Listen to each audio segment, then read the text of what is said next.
to Bali. Okay, so in this episode, I'm gonna go through what life is like in Bali. Moving here, living here, surfing here, and yeah, renting, eating, and watch till the end to get a rundown on the boards I'm riding here. So after being here for about a month, I found a little place just off Poppy's 2, and as you can see, it was really nice, freshly renovated, and I added a few little things of my own touch.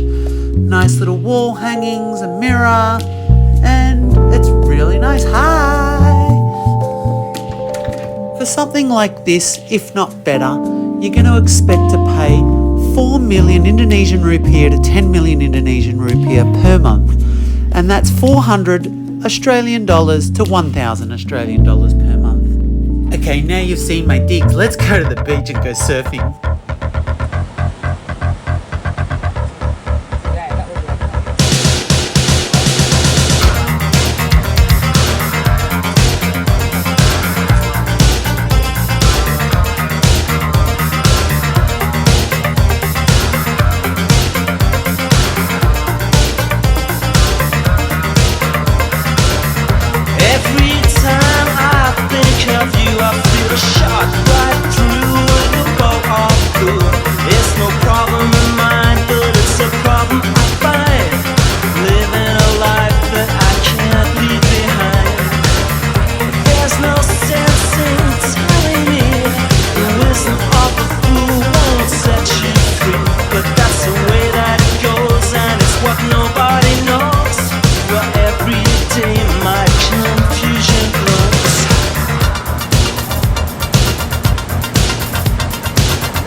Now don't be disillusional when travelling here. It is a tourist mecca. On your 10th trip or 100th trip, it's good to know everything is up for barter here.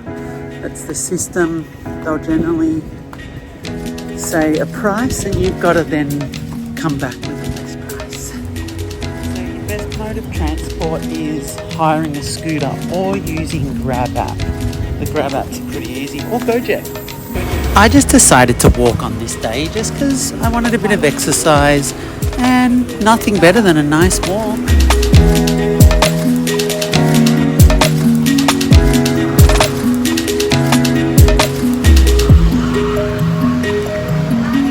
Hello. So I've come to one of my favourite places that does lunch all day and breakfast all day.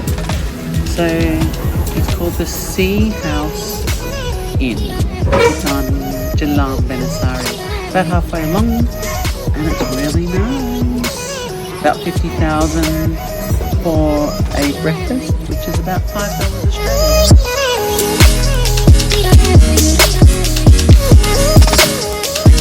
A all-day breakfast for approximately $7 Australian.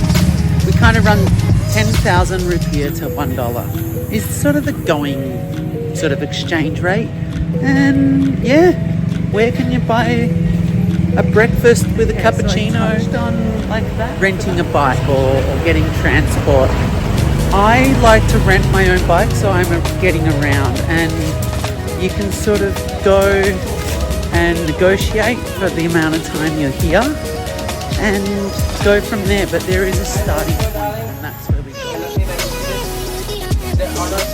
Bali down, Jalan Benasari. This is where I rent my bike. Hi. And you're kind of going to look at like for an NMAX, how much would you want to rent I can for? just cheaper, maybe longer. Yeah, so like I said, the longer you stay, the better you can negotiate. But, you know, the going rate's about 150,000 a day, in around there if you're going to be a week or two. So expect to pay that. For the smaller bikes, you can get them down to around 100. So yeah, there you go.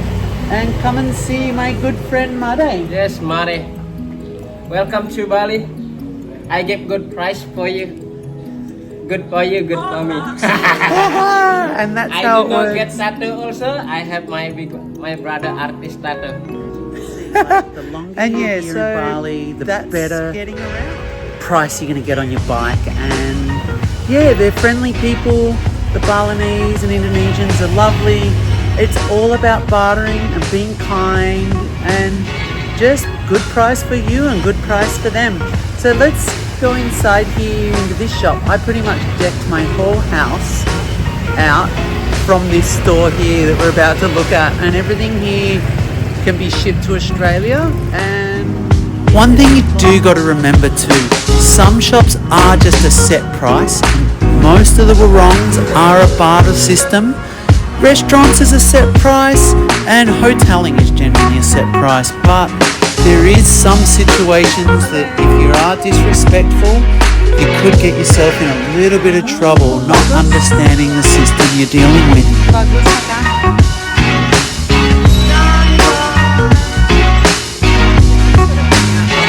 The end of Kuta Legin, and you've got all these little lanes, like you got Poppies 1, Poppies 2, then Jalan Benasari, that runs all the way up in the middle, and you can get lost for hours in these lanes. There's warongs with massages and everything. Everywhere you go, they're going to ask you for transport, bike, or even sometimes it's something, and that could land you in Krobokan Hotel. The Indonesian government has zero tolerance for drug offences, especially for tourists. When the Balinese are asking them if they want stuff, but that's just how it is here. So you just got to be patient and, like I said, be friendly and respectful.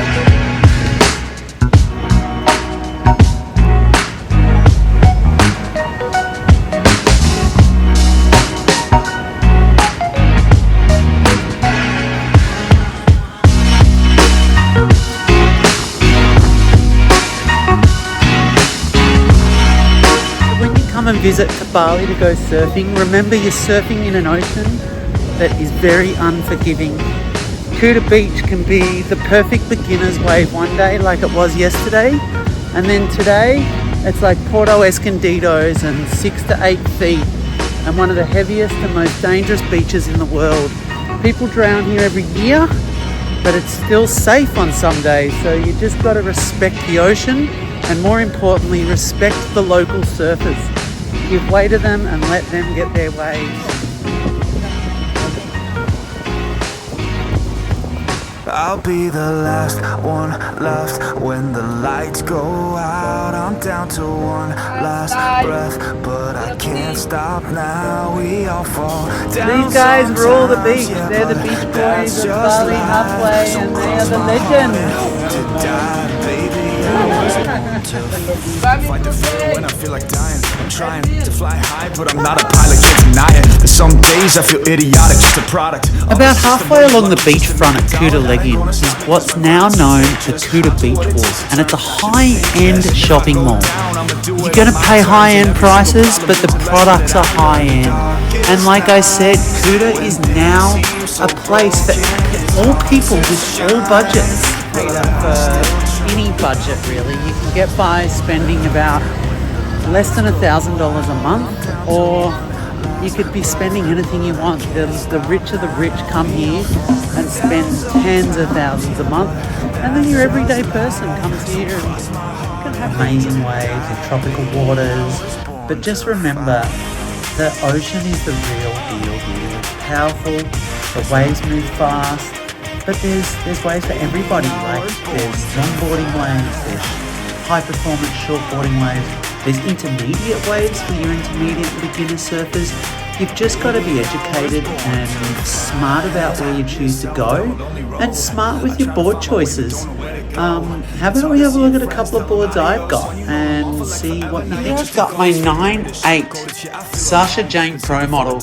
This one I built in the US. I got a shaper by the name of Ray Proma to ghost it for me. And it has a Tana tail kick. It's basically an Aussie pig that's hybrid, which is a bit of a hybrid. It's more like a California nose rider than an Aussie pig, but it's more like an Aussie pig than a California nose rider. It has a lot of tail kick. you have a look, and it has a really pulled in tail. It nose rides like a dream. We'll just flip it over, and I run nearly an 11-inch fin in it, and you can see that tail kick there. It's got a lot, and it's V all the way through with real subtle concave in the nose. And yeah, that's my log that was getting used. A little weapon. It's a 5'9" by 19.5. Whoa, I know. 19.5 by 2.5. It's something they threw together. It has a fair, I think it has about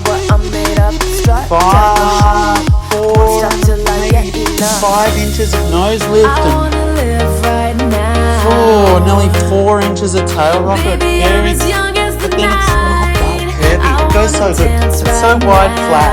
It's curvy but flat.